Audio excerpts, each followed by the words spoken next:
magacayga waxaa la yidhahdaa cali maxamuud liibaan da'daydu waxa weeyaan 65 meeshaynu joognaa waxa weeyaan degmada Ballimataan iyadaa le green house-kan la sameeyey beertan la sameeyey waxay ka tirsan tahay iyaduna Barasanli markaan halkaa markaan idinka warramo waxaanu ahayn kolkii hore dadkii maaleyda ahayd ee maalka xoolaha lahayd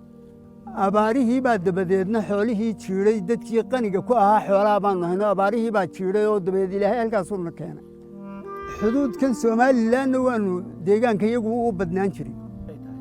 xaaladoodu way wanaagsan yihiin intii halkan aanu degnayna laba hay'adoodun baa adigu miisaankooda caawimo noo fidiyey dadka degani kolkii hore wuu badnaan laakiin imika 800 baa taariikh ku ah laba hay'adood baa soo maray oo midna waxay ahayd alkhayr oo 6 bilood bay caawisay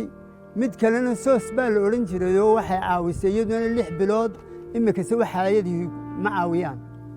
waa sidaan kolkii horeba sheegnay